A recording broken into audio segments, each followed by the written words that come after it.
누가복음 22장에 6월절이 다가오고 있다 기록을 하고 있습니다.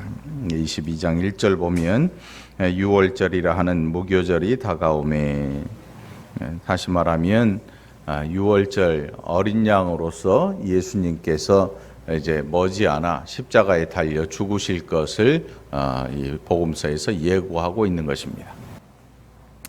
참 뜬금없는 게 말이지요. 이 6월절이라고 하는 게 이 시대에 왜 6월절을 지켰을까?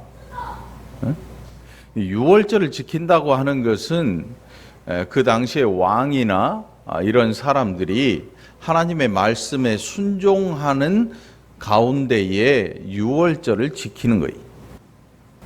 출애굽하기 전날 밤에 있었던 일, 하나님의 진노가 양의 피를 우슬초에 적시어서 좌우 문설주와 임방에 바른 그 집을 넘어가는, 진노가 넘어가는 그 날을 기념하기 위해서, 그러니까 애굽에서의 마지막 밤을 기억하기 위해서, 또 그 밤만이 아니라 그들을 노예 상태에서 이제 그 나라로, 하나님의 나라로 이끌어 들이시기 시작한 그 날을 기억하면서, 날이 중요한 게 아니고 그때의 여호와가, 하나님이 우리를 구원하셨다, 우리를 이끌어내셨다고 하는 하나님의 은혜를 기억하는 날로서 6월절을 기억해야 하는 것입니다.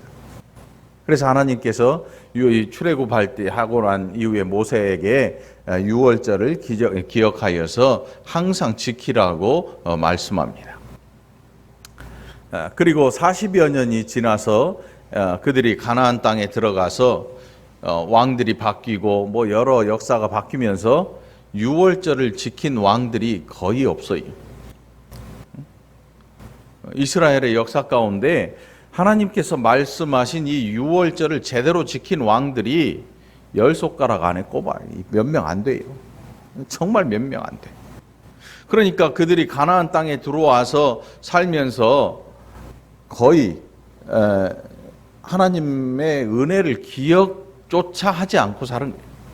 그들이 살고 있는 이 땅이, 이 나라가 어떻게 세워진 것이고 누가 그들에게 주셨는가 하는 것에 대해 전혀 개의치 않고 먹고 사는 것에 바쁘고 또 자기의 지경을 넓히는 데 바쁘고 이런 것에 취해서 더 이상 6월절이 무엇인지 지키려고 생각지도 않았어요. 그런데 신기하게도 이 사복음서에 보면 예수님께서 6월절 어린 양으로 오신 그 시대에 이 사람들이 6월절을 지키고 있단 말이에요. 근데 그 당시에 왕이 누구냐면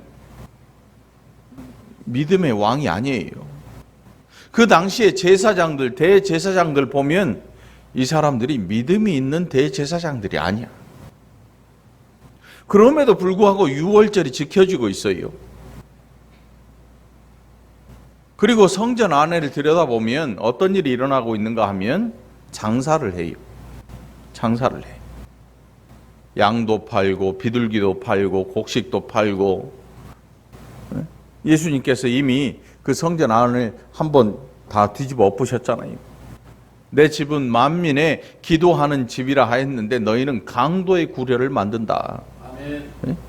강도, 실제로 그들이 칼을 들고 사람들에게 돈을 뺏거나 이런 일을 하지 않았음에도 불구하고 예수님은 성전에 올라가셔서 그 상들을 다 뒤집어 엎으시고 하시는 말씀이, 너희는 하나님의 이 만민의 기도하는 집이라고 하는 이곳을 강도의 속을, 강도들이 득실거리는 그런 곳으로 만들어버렸다, 이렇게 선언하십니다. 그것을 그 사람들이, 바리새인, 서기관들, 이 대제사장의 무리들이 모를 리가 없습니다. 옆에서 지켜보고 있습니다. 그럼에도 불구하고 예수님에게 어떤 해코지나 또 그 자리에서 만류하는 이런 일들을 하지 못합니다. 왜요? 백성들에게 눈치 보이니까. 실제로 그들이 했던 일들이 깜깜했던 곳에 형광등을 확 켜는 것처럼 밝히 드러나 보이니까 더 이상 할 말이 없는 것입니다. 할 말이 없어요. 제가 생각할 때 왜 이들이 유월절을 지켰을까? 곰곰이 생각해 보니까 대목이에요, 대목. 종교 대목. 무슨 뜻인지 아시지요? 추석 때 되면 여러분 뭐라 그래요? 장사하는 분들이. 에? 대목 본다 그러잖아요. 대목 본다. 그 대목 보려면 뭐 해야 돼요? 물건을 막 산더미 같이 쌓아놓잖아요. 여기는 없는데, 이 풍림 아파트는 없는데, 제가 이 신혼 때 살던 그 인천에 있는 그 아파트 앞에 가면 주차장 입구에 추석 때, 명절 때가 되면 아파트 주차장 가게가 아니고 주차장 입구에 막 이 선물을 배상자, 뭐 사과 상자 해가지고, 예, 우리 집에서 이렇게 내려다 보면 그 밑에가 꼭 가게처럼 장사진이 펼쳐지. 대목을 보는 거예요. 신기하게도 사람들이 사가요. 차 타고 어디 인사 가는 사람들은 반드시 거기서 내려서 한 박스씩 사가요. 엄청나게 팔려요. 이 당시에 왜 유월절을 이렇게 지켰을까? 제가 말씀드렸잖아요. 유월절은 보통 믿음 생활 해가지고는 지키는 절기가 아니에요. 정말 믿음 있는 왕이 그 절기를 찾고 지켜야만 지킬 수 있는 절기가 유월절이에요. 신앙의, 정말 신앙의 절기거든요. 우리가 지난주에 맥주절이었는데, 맥주절 왜 우리 교회는 안 합니까? 뭐 이런 말씀들이 하시는데, 우리가 맥주절 대신에 하는 게 있어요. 뭐냐면 신년 감사, 정교인 헌신 예배. 사실 맥주절의 깊은 뜻은 뭐냐면 하나님 앞에 헌신하는 뜻이거든요. 헌신하는 뜻. 맥주절 헌금하는 그런 날이 아니고 헌신이 포함된 절기예요.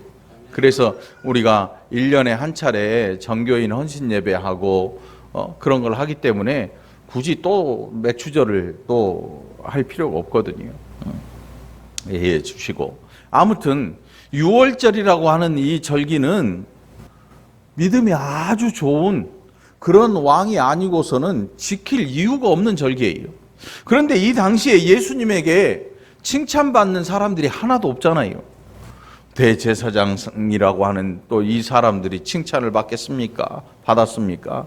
서기관들이 칭찬을 받았습니까? 에? 바리새인들이 칭찬을 받기로 했습니까? 이 세 부류는 그 당시를 이끌어 간다고 해도 과언이 아닐 만큼 사회적인 위치가 아주 확고하고 높은 그런 자리입니다. 이 부류들이 잔치자리에 가면 항상 그들을 위해서 상석이 준비되어 있어요. 항상 그들을 위해서 음식을 먹을 때 옆에서 시중을 준비하는 하인들이 항상 서 있어요. 여러분들은 그런 데 가보신 적 없지요?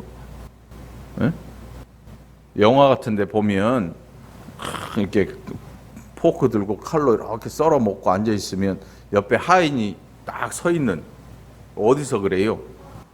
궁전이나 아니면 뭐 한 끼에 100만 원짜리 식사를 하는 최고급 레스토랑에 가면 옆에서 이렇게 수건을 타올을 탁 두른 하인, 뭐 요즘은 하인이 아니지만 예, 준비하고 딱 서 있어요. 그래서 손가락만 까딱하면 예, 뭐 필요한데? 바로 갖다 주세요. 응? 앉아서 먹고 있으면 옆에서 대기하고 있어요. 뭘 할지, 뭐 필요한 게 있으면 뭐 즉각이 즉각, 응? 즉각. 자, 그런 사람들이 바리새인, 서기관들, 대제사장들, 그들을 위해서 항상 높은 자리가 있고 그들을 위해서 항상 뭔가 일하려고 기다리는 하인들이 준비된 사람들이, 이 사람들. 유월절을 지키는데 예수님이 칭찬하는 사람들이 아무도 없음에도 불구하고 신앙의 절기, 하나님께서 그렇게 모세에게 신신당부했던 신앙의 절기인 유월절을 지켜요. 이게 참 아일러니지요. 도대체 왜 지킬까? 그런데 기가 막힌 일이 있어요. 이 유월절이 그 사람들에게는 대목이야. 응? 하루에 한 개 팔렸다면 6월절에는 엄청나게 팔리죠. 왜요? 사람들이 바글바글 몰려오니까. 바글바글 몰려오니까. 그러니 성전 안에서 장사 어마어마하겠죠. 대목이잖아요, 대목. 그런데 또 한 가지가 있어요. 예수님이 누구십니까? 유월절 어린 양이시잖아요. 유월절 어린 양으로 잡혀서 죽으려면 유월절이 있어야 돼요. 근데 이 유월절을 누가 지키자고 했냐면 이 믿음이 없는 세대에 이 사람들이 장사 목적으로 해놓은 게 유월절인데, 놀랍게도 하나님께서 그 유월절에 하나님의 어린 양, 세상 죄를 지고 가시는 하나님의 어린 양을 예비하셔서 실제로 유월절 어린 양이 그 절기에 합당하게 잡혀서 죽게 돼요. 이게 뭐냐면 마귀는 항상 하나님의 일을 그르치려고 해요. 악한 자들은 하나님을 항상 대적해요. 그래서 이것을 망가뜨리려고 작정을 하는데 어떤 일이 생기냐면 망가뜨리고 돌아섰는데 기분이 찜찜해. 이걸 확 망하게 하려고 막 다 때려 부시고 무너뜨리고 난리를 펴놓고 아이고 이제 됐다 하고 돌아서는데 뭔가 찜찜해. 그래서 돌아봤더니 자기가 해놓은 일이 결국 하나님의 일을 완성시켜 놓은 거예요. 이게 놀라운 유월절이에요. 어떤 부류에게는 장사의 목적이고 어떤 부류에게는 종교적인 행사인 그런 날이고, 뭐 하나님을 사랑하거나 그런 마음이 전혀 없어요. 하나님께서 기뻐 받으시는 그런 제사가 아니고 그런 절기가 아니에요. 지도자들이 썩는다는 것은 그 밑에 있는 모든 백성도 똑같다는 얘기하고 똑같아요. 종교적으로 누군가 바른 길을 제시해 줄 사람이 없는 시대잖아요. 6월절에 성전 안에 장사들은 많이 팔면 그만이고, 또 절기를 지키러 간 사람들은 거기서 뭐 하나 사가지고 절기 지키면 그만이고, 그런 절기. 그런데 하나님께서 그 절기에 6월절 어린 양을 실제로 예비하셔서 출애굽하기 전에 잡았던 그 6월절 어린 양으로 상징되는 진짜 어린 양으로서의 예수님께서 그 6월절 어린 양으로 죽임을 당하시고, 오늘 설교 제목이 기록이 안 돼 있잖아요. 네? 이걸 뭐라고 해야 되나, 도대체 뭐라고 해야 되나 고민하다가 잊어버리고 안 넣네. 네? 잊어버리고 안 넣었어요. 그냥 인쇄를 눌러버렸어요. 제목이 뭐가 중요하겠습니까?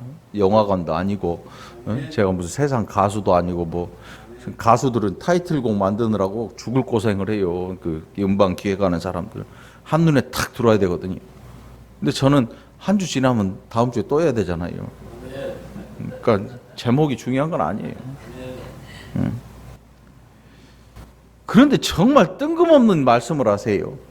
6월절이 다가오고 있고 그 먹을 것을 준비하시고 제자들에게 떡과 잔을 돌리시면서 나의 살과 나의 피라고 말씀하시니까 제자들은 아직 이해할 수가 없는 거예요. 그 와중에 자신을 팔 거라는 이야기를 하세요. 그것도 제자들이 이해를 못해요. 그런 일을 할 사람이 우리 중에 과연 누구일까? 우리는 알고 있잖아요. 우리는 알고 있잖아요. 그런데 여러분, 아는 게 병이라는 거 아세요? 아는 게 병일 때도 있어요. 성경을요, 믿음 없는 사람이 성경을 너무 잘 알면 아는 게 병이 돼버려요. 아는 게 병이 돼. 그거? 뭐 그렇지 뭐. 우리가 성경을 늘 보잖아요. 보면서 어떤 생각을 해요? 그렇지 뭐. 그런데 그렇지 않아요. 이 성경 안에는요, 생명이 막 꿈틀꿈틀 하는 거예요. 그 생명이 꿈틀꿈틀 하다는 것은 볼 때마다 새로운 거야. 볼 때마다 새로운 거예요. 생명이 꿈틀꿈틀해요. 볼 때마다 새로운 거예요. 문자로 기록되었다고 해서 이게 그냥 문자로 기록된 그대로 남는 게 아니고 놀라운 게 뭐냐 하면 성경이 늘 우리의 생활 속에서 우리에게 말씀하는데 그 말씀마다 우리의 삶에 적용이 된다. 적용된다고 하는 것은 이 말씀이 우리의 삶을 새롭게 이끌어 가신다는 뜻이에요. 어떤 사람은 적용이 뭐야? 막 적용이 뭐야 해가지고 막 이 말 문자적인 그대로를 막 하려고 하는데 문자적인 그대로 살려면 2000년 전으로 돌아가야지요. 그런 뜻이 아니야.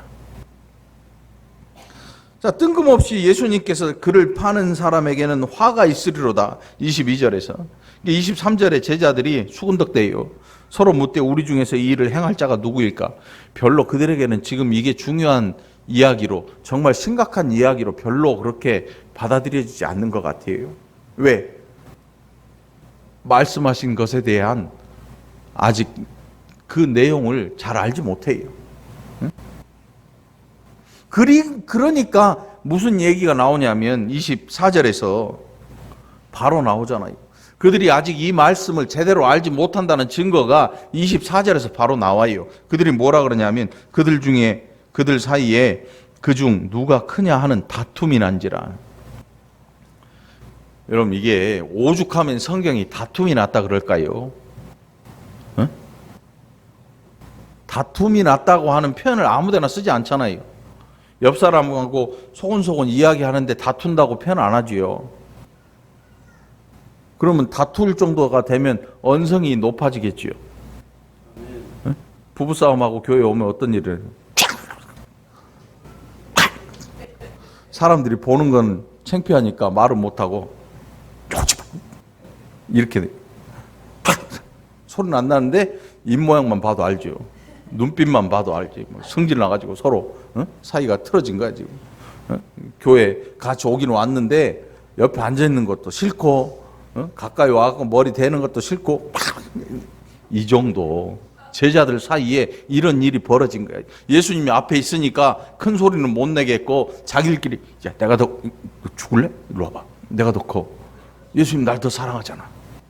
그 중에 누굴 제일 사랑하시는 것 같아요? 예?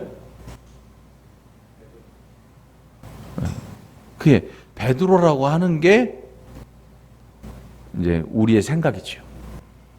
예수님께서 그 제자들 모두를 사랑하신 거지요.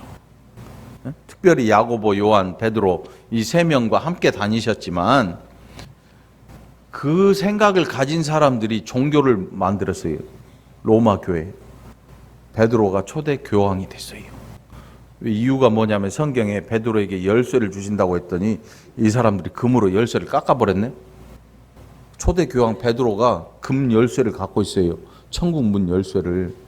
그게 그래서 초대 교황이야. 그 지금 교황도 그 금 열쇠를 갖고 다녀요. 근데 맞는 데가 없어. 맞는 데가 없어. 그냥 만들었어요. 여러분, 사람이란 게 기가 막혀요. 기가 막혀. 상상력을 발휘하면 이 사람이라고 하는 존재는요, 신을 뛰어넘는 존재예요. 이게 무시무시한 존재들이에요. 응? 지금 그 얘기는 나중에 하고. 기가 막히지 않습니까? 지금 예수님께서 자기의 죽음을 이야기하고 제자들 가운데서 자기를 파는 자가 있을 거라고 말씀하는데 그들 사이에 다툼이 나요.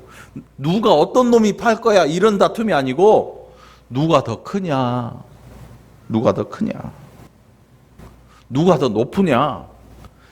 그들의 마음속에 가지고 있는 비전이 있어요. 비전, 꿈, 드림. 응? 드림이 뭐냐면, 이들의 꿈이 뭐냐면 예수께서 유대의 왕이 되셨을 때에 나는 뭘 할 거냐, 이런 꿈을 가지고 있어요. 개꿈이죠. 진짜 개꿈이에요.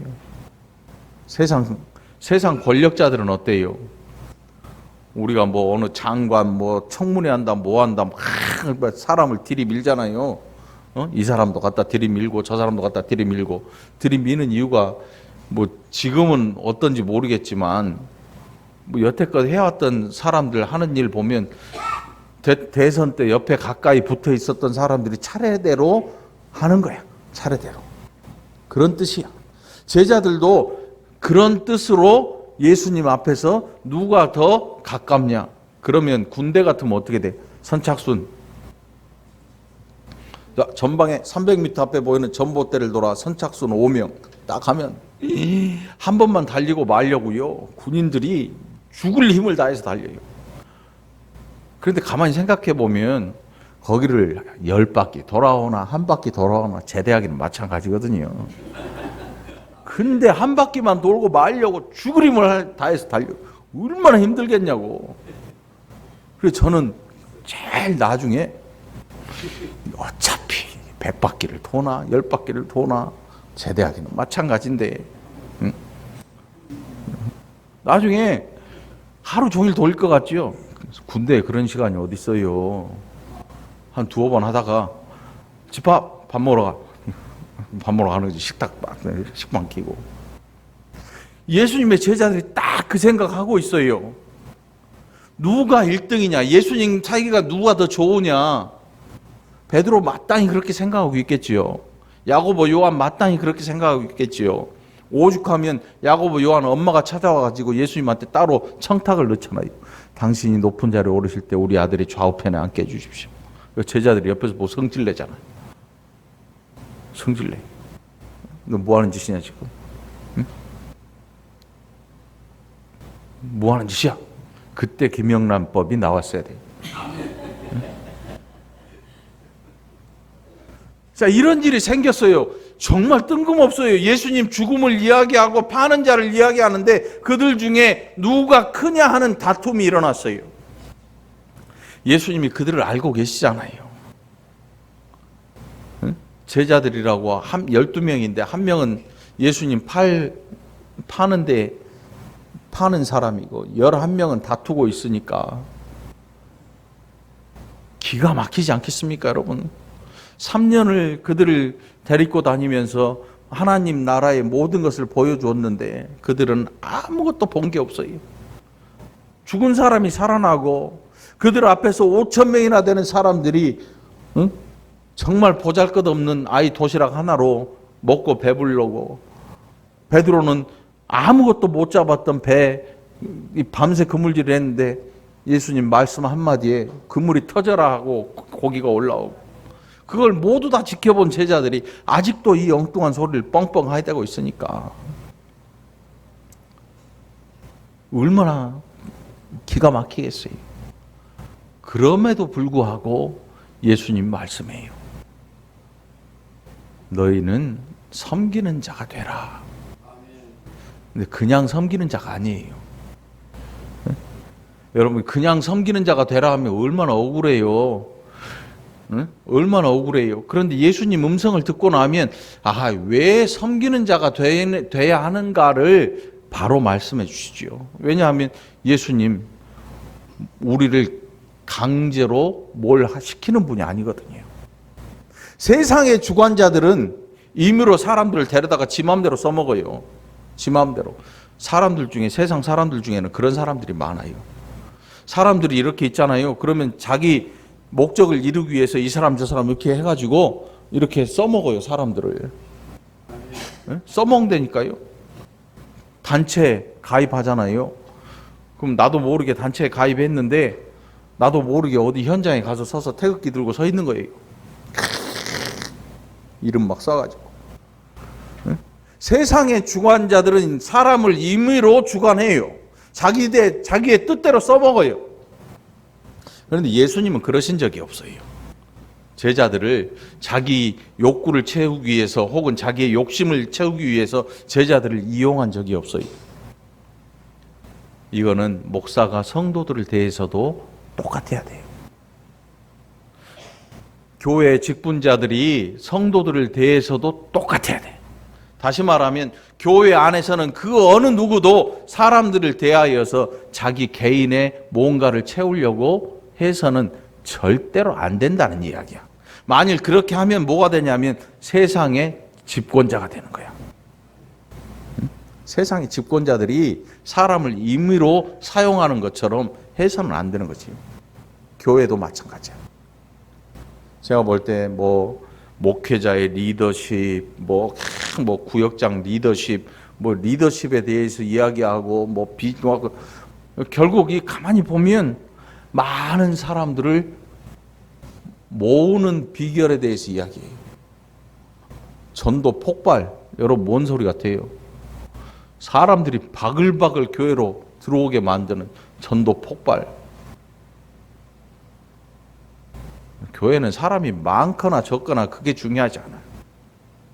이스라엘에 사람이 없었습니까? 성전에 사람이 없었어요? 사람이 몇 터졌어요. 바글바글했어요. 그럼에도 불구하고 하나님의 아들 어린 양으로 오신 예수님께서 그들을 칭찬하지 않으셨던 거예요. 사람이라고 하는 게 여러분 기가 막힌 존재라니까요. 별짓 다 해요. 별걸 다 만들어내요. 그 시대가 미쳐버리면 그게 다 옳은 줄 알고 그 시대에 끌려가는 거예요. 아무런 생각 없이 딸려가는 거예요. 시대가 미쳐버린 거예요. 네? 지금도 똑같아요, 여러분. 이 시대가 정신을 차린 시대 같지요? 이 시대는 미친 시대예요. 이 시대는 미쳐도 완전히 돌아버린 시대예요. 누군가 여러분들의 시간을 24시간을 훔쳐가요. 여러분 그거 알고 계십니까? 여러분의 시간을 어마어마하게 훔쳐내요 지금. 모르죠? 저한테 카톡 날리신 분들은 그들에게 충성된 일꾼이에요. 응? 모두의 마블? 게임하다가 뭔 문자가 띵 날라와요. 아, 자기 시간을 상납하고 있어요. 아무런 유익도 없는 일에 단순히 음악을 듣고 그 게임에 빠져서 중독된 거야. 여러분, 백색 가루로 된 마약을 팔면 감옥 가잖아요. 게임을 팔면 감옥 안 가요. 이게 똑같은 마약이야. 마약보다 오히려 더 무서워. 마약은 먹고 취해서 깨면 생활이라도 하지. 게임 중독은 24시간 잠을 안 자요. 우리 교회 앞에 얼마 전에 몇 년 전만 해도 PC방이 있었잖아요. 거기 온 젊은 애가 있었는데 내가 깜짝 놀랐어요. 죽은 줄 알았어. 의자에 앉아서. 애가 게임하느라고 한 이틀 3일을 앉아. 그리고 잠깐 이야기하다가 잠이 들면 죽은 것처럼 자. 건드려도 몰라. 진짜 시체하고 똑같아. 근데 요즘 어때요? PC방 안 가고 집에서 그걸 해. 뭘로? 핸드폰으로. 누군가 여러분의 시간을 수도 없이 뺏어가요. 어떤 분 보니까 앉아가지고 게임을 계속 하고 있어요. 그러면서 옆에 사람하고 이야기를 해. 이야기하면서, 그러니까 시선이 어디에 있냐면, 정신이 어디 있냐면 여기 있지 사람에게 안 있어요. 이미 자기의 시간을 주고 있는 거야. 퍼주고 있는 거야. 그 게임 만든 사람은 그 광고비나 이런 걸로 해서 돈방석에 앉아요. 마약도 여러분 마약 장사 돈방석에 앉잖아요. 마약이 얼마나 비싸냐면 요만큼 되면 수십억이야. 수십억. 그렇다고 하면 안 돼요. 큰일 나요. 근데 이거보다 더 무서운 일을 하는 사람들이 떵떵거리고 살면서 어떤 지탄도 받지 않고 사는 시대가 이 시대야. 여러분들 핸드폰 게임 다 지워. 그 여러분들 정상 같잖아요. 즐겁잖아요. 그 어떤 게임도 다 여러분들의 시간을 뺏어가는 거예요. 24시간. 요즘 광고 나오더만 그 탤런트 누구야? 리니지 3인가? 광고 나오잖아요. 여러분들 우리 권사님들은 모르지만 젊은 애들은 알아요. 그러면서 나오는 멘트가 마지막 멘트가 뭐예요? 피똥 싼다 이게 아니고 날 셀 준비 됐냐? 나를 위해서 너희의 시간을 다 줄 준비가 됐냐? 이런 메시지야. 이 시대가 여러분 만만한 시대가 아니야. 응? 자, 지금 자꾸 지금 엉뚱한 얘기로 가는데, 자, 섬기는 자. 너희 중에 큰 자는 젊은 자와 같고 다스리는 자는 섬기는 자와 같을지니.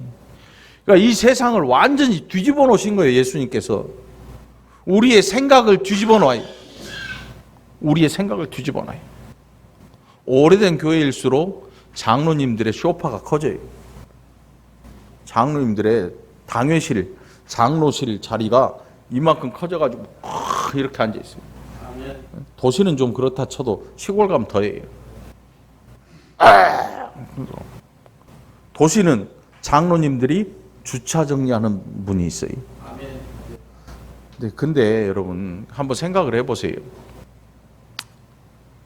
국회의원 나가는 사람들, 또 대선 나가는 사람들이 어떤 때 정말 말도 안 되는 굳은 일을 하잖아요. 갑자기 막 연탄을 배달하고. 그걸 1년 내내 해라 그래. 1년 내내 해보라 그래. 제가 장담하는데 일주일 이상 하면 저 지역구에 바쁜 일이 있어서 가봐야 돼. 흔적, 모습을 안 보일 거야. 1년 내내 하라 그래도 못해. 근데 예수님께서 제자들에게 지금 그거 하라 그러는 거야. 너희 중에 큰 자는 젊은 자와 같을지니 무슨 뜻인가 하면 당시에는 수염을 이렇게 길러야 돼. 나이가 들면. 요즘 수염 없잖아요. 수염 이렇게 덥수라게 기르고 유대인들 봤지요. 랍비들 보면 모자 일망을 쓰고 수염을 이렇게 길러야 그게 사회적으로 랍비의 모습을 가졌다. 면도 이름 밀어버리면 큰일 나요. 그 사람들. 네? 큰일 나. 그러니까 나이가 들수록 사회적으로 존경을 받는 자리에 차차 올라가는 거예요. 그러니까 젊은 자들은 아직 어린아이들로 사회적인 대접을 받지 못하고 늘 힘든 일 이런 것들을 찾아서 하지요. 우리 지혜 선생님처럼, 우리 김지웅처럼 말이죠. 어디 교회에 뭐 무거운 거 들고 난리 있으면 야 지웅아 이거 좀 들어가 오게. 여러분들은 안 시키지만 제가 엄청 시켜 먹으니까 애가 제 앞으로 잘 안 와. 저쪽에서 놀지. 보기만 야 지웅아 이거 좀 그게 젊은 자예요.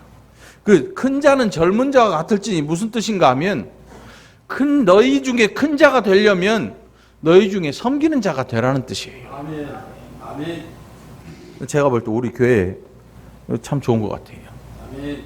칭찬 아니니까 여러분 열심히들 하세요. 섬기는 자가 되라는 말입니다. 막 젊게 살아라. 뭐 활력 있게 살아 이런 뜻이 아니고 큰 자는 젊은 자와 같을지니 큰 자가 누구냐면 나이 많이 들어서 사회적으로 이 존경을 받는 자리에 앉아 있는 사람들을 뜻해요. 그런데 젊은 자와 같을지니 이 말은 너희에게 준비된 상석, 너희의 시중을 들려고 준비된 하인들 그거 다 놔두고 너희가 젊었을 때 너희가 낮은 자리에 있었던 것처럼 그 자리에서 변함없이 사람들을 위해서 섬기는 자가 되라. 아멘. 이런 뜻이거든요. 다스리는 자는 섬기는 자와 같을지니라. 다스리는 자 하는 일이 뭐예요? 의자에 탁 앉아 있는 거잖아요. 다스리는 자. 다스리는 자는 앉아서 밥을 먹고 앉아서 뭘로 해요? 말로 다 해요. 말로 다 해. 교회도 그런 분들이 있어요. 우리 교회는 없지만 뭐 좀 해. 말로 다 해. 세상에도 그런 사람들이 있어요. 말로 막 해. 그리고 자기는 아무것도 안 해. 말로만. 교회 다닌 사람들 말로만 하는 게 있어요. 추운 사람들, 배고픈 사람들에게 춥지요, 배고프지요. 어떻게 밥 먹어? 집에 가서 옷 입어? 성경에 나와 있어요. 너희가 추운 자를 보면 너희의 옷을 벗어줘야 되는데 너희는 말로만 따뜻하게 입어. 이 말로만 하는 자들이 말 가지고는 안 돼. 왜 말로만 하는가 하면 자기가 다스리는 자처럼 생각되기 때문에. 전도에 오라 그러면 늘 만만한 사람 찾아가요. 응? 빚진 사람 찾아가. 며칠 밀어줄게 교회 가자. 기가 막히죠. 회사 직원들 내일은 우리 교회 행사 있으니까 교회 와. 실제로 그런 사람도 있어요. 자기 뭐 장로 취임하고 뭐 권사 취임하는데 야 내일 나 교회 꼭 와. 그래가지고 직원들 교회 다 다닌다고 하는 분들이 있어요. 직원들을 정말 신앙생활을 하게 하고 싶거든. 내가 섬기는 자가 되어서 직원들에게 예수를 내가 보여줘야 돼. 그게 그게 예수님 말씀에 순종하는 거야. 어? 내가 예수님 모습을 보여줘야 돼. 그런데 내가 상전으로, 내가 주인으로 너 다음 주에 안 와? 알았어, 알아서 해. 무섭잖아요. 무섭잖아요. 종교가 무기는 아니잖아요. 종교가 사람을 힘들게 하는 게 아니잖아요. 교회 안 오는데 사람이 힘들어지면 그 사람은 세상을 떠나고 싶을 거예요. 뭐 이런 놈의 세상이 있나? 아니야. 우리 예수님은 한없이 자유를 주신 분이, 제자들을 억누르거나 제자들에게 뭘 하라고 강요하시지 않아요. 졸고 있는 그 제자들을 막대기로 머리통 때리면서 왜 졸아? 우리 주일학교 가면 옛날에 그러잖아요. 야! 똑바로 앉아. 박수 쳐. 큰 소리로 해. 예배 드리는데 왜 옆에를 봐? 왜 군대 아니잖아요. 예배는 자유롭고 내 마음에서 우러나서 해야 돼요. 교회 와서도 얼마든지 딴 생각할 수 있어요. 그 사람을 잡고 멱살을 잡고 왜 당신은 예배 시간에 이딴 짓을 하십니까? 라고 말할 필요도 없고 말해서도 안 돼요. 왜냐하면 예배 시간에는 내가 원치 않으면 예배를 드릴 일이 없거든요. 하나님이 그 예배를 기뻐 받으시지도 않거든요. 그 일이 언제 일어났냐면 성전에서 일어나잖아요. 나는 너희가 드리는 피의 전제 이것도 싫어.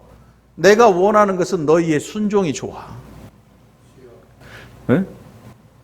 만만에 무슨 숫소 1000마리 이런 거 다 필요 없어. 나는 너희가 내 말에 순종하는 것, 나는 그게 더 기뻐. 사무엘서에서 말씀하잖아요. 이미 그 일이 예수님 당시에 성전에서도 일어나고 있었어요. 하나님이 원치 않는 제사를 지네 마음대로 드리고 자기만 흡족하고 들어가는 거예요. 누군가를 용서하지도 못하고 누군가 용서해 주지도 않으면서 자기 혼자 박수치고 할렐루야 외치고 그리고 오늘 은혜 받았어요 하고 돌아가는 거예요. 이게 그들의 제사였어요. 그들의 유월절이 하나님과 아무런 관련이 없어요. 그럼에도 불구하고 하나님은 그 역사 속에서 하나님의 일을 이루어내세요. 그들이 잘못 만들고 잘못 지키고 있는 유월절에 실제로 어린 양을 보내셔서 그 유월절 어린 양, 유월절을 위하여 어린 양을 잡으시고 오늘 그 진노가 저와 여러분들을 넘어가게 만드셨다는 거예요. 그러니까 여러분, 교회 안에서 니네가 나 없이 될 것 같아? 응, 돼. 그런 생각하면 안 돼요. 나 없이 해봐. 응, 해봐. 돼. 안 되는 일 아무것도 없어. 교회 문을 닫아버리고 목사를 저 창밖으로 내던져버려도 하나님의 일은 이루어지래. 우리 교회가 없어져도 하나님의 일을 방해 안 돼. 내가 다 망가뜨리려고 해도 막지를 못해. 그게 하나님의 능력이고. 그 어이없는 시절에 예수님 보내셔서 실제로 유월절 어린 양으로 우리를 위해 죽이신, 죽음당하신 그 예수님, 그 일을 막을 자도 없고 놀랍게도 그 일이 다 이루어져요. 오늘 여러분 하나님 앞에서 섬기는 자가 되기를 축원합니다. 섬기는 자가 된다고 하는 것은 다른 사람에게 명령하지 않는 거예요. 섬기는 자가 어떻게 명령을 하겠습니까? 명령 못하지요. 섬기는 자인데. 군대 가면 이등병 있어요. 이등병. 갓 입대했는데 아무도, 이등병이 하는 일이 뭐냐면 자기 뒤 쫄다고 쫄병 들어오기를 기다리는 게 이등병이 하는 일이에요. 여러분, 이등병이 뭐 일을 많이 하는 줄 아세요? 일을 많이 하면서 뒤돌아보고 있어요. 누구 안 들어오나. 한 명 딱 들어오면 이제 그때부터 야 집합. 한 명 뭐예요? 한 명. 그것도 고참한테 걸리면 죽죠. 너 벌써부터 누가 혼날래? 아니다. 아무튼 여러분, 섬기는 자는 명령하는 자가 아니야. 아멘. 섬기는 자는 늘 준비하고 있어요. 준비하고 있어. 뭐를? 누군가를 위해서 뭔가를 할 준비가 돼 있는 사람. 하나님의 아름다운 교회는 이런 분들로 인해서 진짜 아름답게 되고, 마음에 상처 입은 사람들이 교회에 왔을 때 이런 분들로 인해서 그 마음의 상처가 치료되는 거야. 막 목사가 머리끄댕이 잡고 막 완수한다고 해서 마음의 상처가 치료될까요? 아닙니다. 사람 마음의 상처는 사람이 치료해 주는 거야. 사람이 치료해 줘요. 무슨 뜻이냐면 사람한테 받은 상처는 사람이 치료해 줘야 되고, 하나님 앞에 지은 죄를 대속하려면 사람이 죽어야 돼. 예수님이 사람으로 오신 목적이 바로 여기 있어요. 사람의 죄는 사람이 속해야 돼. 사람이 사람의 생명으로 대신 속해야 돼요. 그렇지 않았으면 예수님께서 사람의 몸으로 이 땅에 오시지 않았단 말이에요. 그러니까 여러분, 사람이 사람에게 상처를 주지 하나님이 사람에게 상처 주지 않잖아요. 여태껏 신앙생활하면서 그런 분 보셨어요? 나 하나님 때문에 삐졌어. 이런 분 없잖아. 거의 대부분 입에서 나오는 난 그 인간 때문에 성질나서 교회 안 가. 이런 분은 봤지. 난 그 인간 때문에 교회 안 나가. 에이 교회 안 나가. 이런 분은 있지만 나 하나님 때문에 교회 삐져서 안 나가. 이런 분은 없어. 다시 말하면 사람에게 받은 상처는 하나님께서 이 안에서 함께 공동체로 생활하면서 함께 기도하고 함께 예배하고 함께 찬양하는 사람들을 통해서 여러분들의 상처가 치료되도록 하나님께서 은혜를 베풀어 주시는 거죠. 네? 그러니까 여러분, 상처 주는 자가 되지 않으려면 다스리는 자가 되지 않으면 되는 거야. 거의 대부분의 상처를 누가 주냐면 다스린다고 생각하는 자가 상처를 주게 돼 있어요. 섬기는 자는 상처를 줄 수가 없지요. 상처를 줄 수가 없는 거지. 여러분들 즐거운 신앙생활 원하거든 오늘 이 한 주 동안 누가복음 오늘 이 본문을 잘 읽어보고 묵상하고 꼭꼭 씹어서 여러분들의 삶에 이 말씀이 녹아나서 예수님이 제자들을 섬겼듯이, 예수님이 우리를 섬겼듯이 저와 여러분도 이런 모습으로 신앙생활을 하게 되기를 간절히 축원합니다. 기도합시다. 하나님 아버지 감사합니다.